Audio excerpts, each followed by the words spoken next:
I remember the rest stopped like it was concrete in yellow light. I used to swing so high I felt like I could fly. Legs going numb, the air smelled like coffee and road dust. That place stuck in my head. My name is Lena Hart. We left Cleveland for Phoenix when I was 9. My dad drove all night and my mom slept in the front. We stopped at a rest area with an old playground. No kids, just a man on a bench. He sat hunched over a paper bag, keeping something small inside. He had a pencil and he tapped it on his knee. Tap, tap, tap. I waved. He did not smile. He watched me swing until my legs went numb. I liked to swing. It felt safe. He did not talk. He breathed soft. He had a hat. His shoes were muddy. Mom called me back for coffee. She said, "Lena, come on." The swing smelled like rubber and my hands felt sticky. I bounced one more time. That night we stayed in a motel near the highway. The light in the room buzzed. I dreamed someone moved the picture frames to face the window. I woke up because the dream felt real. The room smelled like detergent and microwave food. I realized I had forgotten to lock the car. Stupid. In the morning, Mom brushed her teeth and hummed. I looked at the wall. One frame had no photo. A folded scrap of newspaper was there with a date circled in thick ink. I read it and put the paper in my pocket. Mom saw it and said, "Weird," then threw it in the trash. She made the bed neat and acted normal. We left. Later at a gas station, I saw the man again across the pumps. He leaned on a pillar and the pencil was still in his hand. Tap, tap, tap. I told Dad. He said maybe a worker. He did not look. He was filling gas. Mom was on the phone. The radio played a silly song. I felt like I had a pebble in my shoe I could not reach. That night at a diner, I kept looking out the window. Trucks and neon signs. I saw him in the lot sitting in his car. He did not move. The tapping picture pushed at the inside of my head like a tiny drum. I said nothing. I did not want Mom to worry. Years later, the tapping shows up at odd times. When I drive alone and a truck passes, the tapping comes back. When I open an old book and a corner is folded, the tapping comes back. I never found out who he was. No name, no note, no answer. I told my friend Jonah once. He said, "Maybe he was waiting for someone." Maybe, I thought, but he did not look like a man waiting for good news. A man who does not smile at a kid waving is different. Sometimes at night I try small things to feel safe. I count the houseplants. I check the locks. I tell myself the circle date was just ink on paper, but the image of him tapping sits like a low hum. It is not loud, but it is always there. I do not know why the frames face the window in my dream. I do not know why a photo was replaced with a scrap of paper. I do not know why he watched me. I only know that once, on a long drive, a man watched me swing and tapped a pencil like he was saying a rhythm only he could hear. The sound found a place inside me, and sometimes, when the road is empty and the night is long, it comes back. Motherfucker. I also remember little things that have nothing to do with the man, but still follow me. The motel floorboards creaked when the wind came in, and sometimes the pipes gurgled like someone in the room next door was moving water. My neighbor then had a small cat that liked to run across the hall, and the boards would creak in the same way. I thought about the cat once, and how animals notice things before people. I remember leaving a single sock on the heater by accident and finding it cold the next morning. I hid the scrap inside a book under the bed covers that night with the TV humming. I told myself it was nothing, but I kept the paper because keeping things feels like control when you are small. The vending machine in the motel ate my coin. The candy bar tasted like cardboard. When I got older, sometimes I drive past that highway on purpose. Not to find him, but to see if the rest stop, look different. The swings might be painted or gone. The bench might be empty. The man might be gone, but the tapping is the same in my head. It shows up when a truck passes, when a corner of a book is folded, or when a calendar on the wall has a date circled for no reason I know. I still do dumb things sometimes. I take the long route home. I check motel rooms twice. I tell myself to be normal, but the sound sits there like a low hum that will not leave.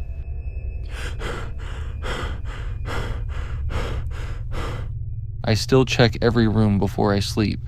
My wife thinks it's weird, but she doesn't know about Mrs. Caldwell.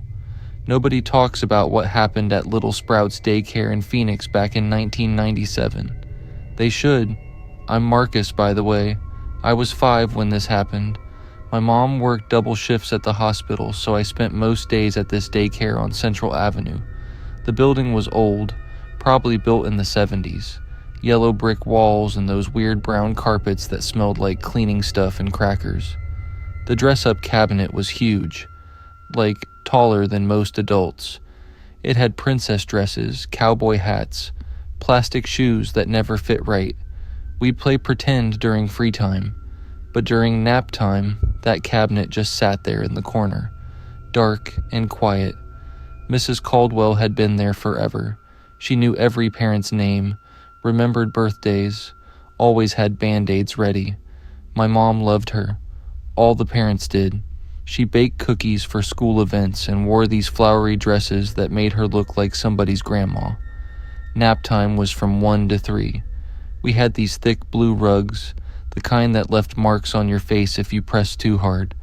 I always picked the spot near the window because I liked watching cars go by. Made it easier to fall asleep. That Tuesday was different, though. I remember because my lunch was peanut butter and grape jelly, which I hated. Mom usually packed ham and cheese. I was cranky and didn't want to sleep, but I must have dozed off eventually. I woke up to breathing, heavy, slow breathing right next to my ear, like when someone's standing way too close behind you. The room was dim, curtains drawn, but I could see other kids sleeping on their rugs. Then I felt it. A hand, smooth fingers running through my hair, real gentle-like, back and forth like my mom did when I had nightmares. But Mom wasn't there. I turned my head just a little, enough to see a shadow standing over me. Tall, way taller than Mrs. Caldwell. The hand kept moving through my hair and I heard that breathing again. Right in my ear. I screamed, loud. The whole room started spinning like when you get off those playground merry-go-rounds too fast. Kids woke up crying. Mrs. Caldwell came running from her desk. "What's wrong, sweetie?" she asked, kneeling next to me. Her voice was all worried and soft. "Someone was touching my hair," I said. "Someone was breathing on me." She looked around the room. Just her and 15 kids on rugs. No shadows. No strangers. "Oh, honey, you were sleepwalking," she said. "Sometimes kids do that during nap time. It's normal. But I wasn't sleepwalking. I was lying down the whole time. We don't talk about our dreams during quiet time, okay? It might scare the other children." The next day, I tried telling Sammy about it during lunch. He was my best friend and lived on my street, but Mrs. Caldwell walked over real quick. "Marcus, what did we talk about yesterday?"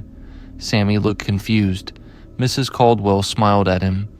"Sometimes kids have scary dreams during nap time. We keep those thoughts private, don't we?" Every time I brought it up, she'd appear, like she was always listening. My parents didn't believe me either. "Mrs. Caldwell has been there for 20 years, Dad said. "She's wonderful." Sometimes kids have vivid dreams, but it wasn't a damn dream. A month later, everything changed. Mom picked me up late one Thursday, and the parking lot was full of parents. They were standing around in groups, whispering, looking upset. "What's going on?" Mom asked another parent. "Emergency meeting. Mrs. Caldwell won't be back.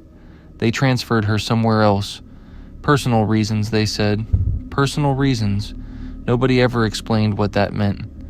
The new teacher, Miss Rodriguez, was nice enough, but she threw away the old dress-up clothes and moved the cabinet to the supply closet. I asked Miss Rodriguez about Mrs. Caldwell once. She got this weird look on her face. "She's working at a different school now," she said. Then changed the subject real quick. "I'm 31 now. married with 2 kids, but I still drive past daycare centers sometimes and count the exits. Wonder where the staff sits during nap time. Wonder if anyone's watching. That breathing sound never left me. It sits somewhere deep in my chest, waiting. I know it wasn't a dream. I know someone was there. I just don't know who.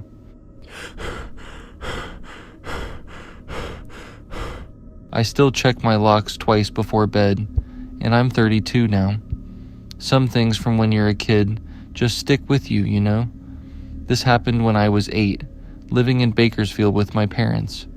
Our neighborhood was the kind where everyone knew everyone, but that summer everything changed. It started with the quiet.